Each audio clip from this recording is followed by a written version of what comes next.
नमस्कार, मैं हूं दीपशिखा सिंह राजपूत और आप देख रहे हैं इंडिया न्यूज। इंडिया न्यूज खबरें शुरू करने से पहले आपसे अपील करता है कि आप सभी अपना ध्यान रखें, कोरोना गाइडलाइंस का पालन करें, मास्क लगाकर रखें और 2 गज की दूरी हमेशा मेंटेन कर रखें और साथ ही साथ समय समय पर बार बार से अपने हाथों को सैनिटाइज भी करें।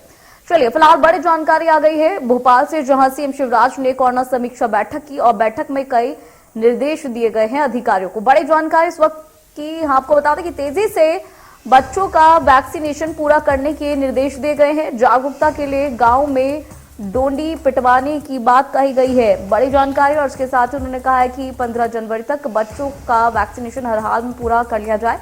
प्रभारी अधिकारी अपने जिलों का पॉजिटिविटी ट्रेंड भी चेक करें। तो बड़ी जानकारी, जहां एक तरफ मध्य प्रदेश में लगातार कोरोना के जो आंकड़े हैं वो बढ़ रहे हैं, तो दूसरी तरफ जो सरकार है राज्य सरकार वो पूरी तरीके से अलर्ट नजर आ रही है, मुस्तैद नजर आ रही है। इसके साथ ही ये समीक्षा बैठक की गई जो कि कोरोना को लेकर की गई थी और इसके साथ ही जो तमाम अधिकारी हैं उन्हें दिशा निर्देश दिए गए हैं बैठक में। और कोरोना को लेकर ये निर्देश दिए गए हैं कि तमाम जगह पर बच्चों का वैक्सीनेशन तेजी से किया जाए। और इसके साथ ही उन्होंने ये भी कहा है कि जागरूकता के लिए लोगों को बताया जाए।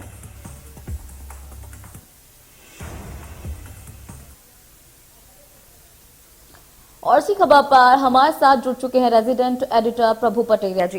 प्रभु जी, अब क्योंकि जो सरकार है पूरी तरह से सख्ती बरतती हुई नजर आ रही है, बच्चों के वैक्सीनेशन को लेकर भी ये कहा गया है कि वैक्सीनेशन की जो रफ्तार है वो बढ़ा दी जाए। जी प्रभु जी।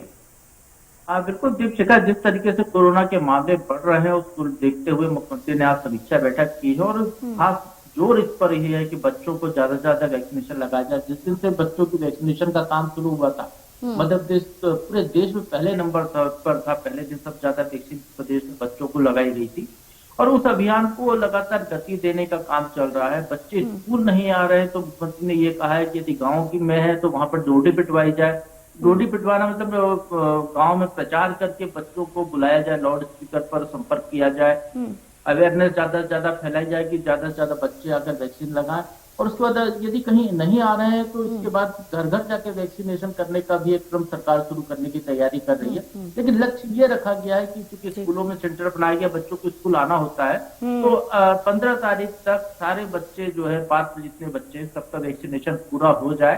तो इस तरीके से बच्चों को कोरोना की जो तीसरी लहर से बचाने का काम सरकार करना चाहती थी। बिल्कुल प्रभु जी, और एक ये काफी, हालांकि जो तैयारियां हैं पूरी कर ली गई हैं, चीजें आगे बढ़ाई जा रही हैं, लेकिन काफी चुनौतीपूर्ण भी है, ये चैलेंजिंग है काफी।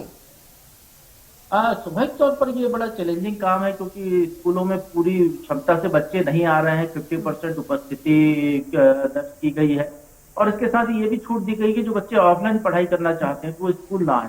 ऐसे बच्चों को लाना और फिर खासकर जो दूर के गांव के क्षेत्र है, दूर दराज के इलाके हैं, वहां पर जाके वैक्सीनेशन को करना, क्योंकि स्कूल 4-5 गांव के बीच में एक स्कूल है जहां पर बच्चे पढ़ने जाते थे, वो जा नहीं रहे, तो वहां पर उनको इकट्ठा करना, तो ये एक बड़ा टास्क है जिसको पूरा करने की दिशा में सरकार लगी हुई है। और बहुत जल्दी ऐसा उम्मीद की जा रही है, पहले दिन से सरकार ने इसको लेकर रोड मैप बना रखा है और 15 तारीख का जो लक्ष्य निर्धारित किया गया, तो उम्मीद की जाती है कि तब तक प्रदेश के सभी पात्र बच्चों को वैक्सीनेशन कर लिया जाएगा।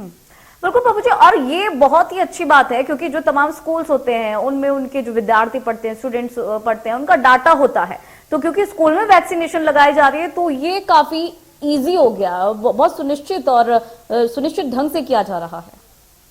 हाँ बिल्कुल, इसके लिए ऑनलाइन रजिस्ट्रेशन की भी सुविधा है। जो बच्चे यदि रजिस्ट्रेशन करना चाहते हैं, यदि अपने स्कूल में जाकर नहीं लगवाना चाहते हैं वैक्सीन, तो वो ऑनलाइन रजिस्ट्रेशन कराकर भी वैक्सीनेशन करा सकते हैं। ये भी एक प्रावधान यहाँ पर किया गया है।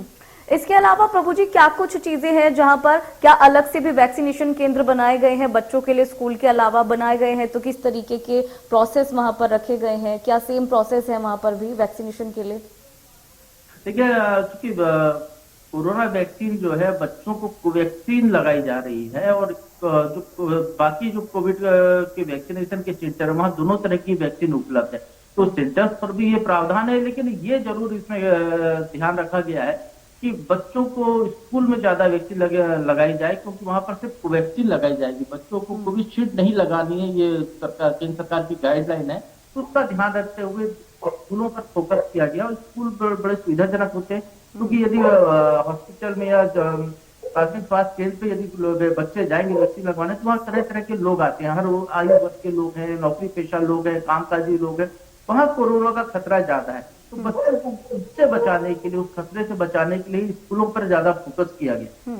अच्छा प्रभु जी, जो सीएम है उन्होंने तारीख दे दी है, एक अल्टीमेटम दे दिया है कि भाई इस तारीख तक जो लक्ष्य है, जो टारगेट है वो पूरा हो जाना चाहिए। इसको लेकर जानना चाहेंगे आपसे।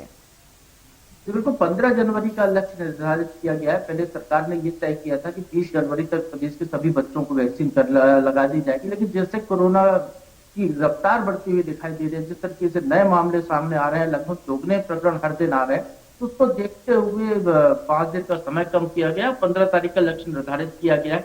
छुट्टी के दिन भी यदि बच्चे स्कूल में आकर लगवाना चाहते हैं तो उसका भी प्रबंध मध्य प्रदेश सरकार के द्वारा किया गया है।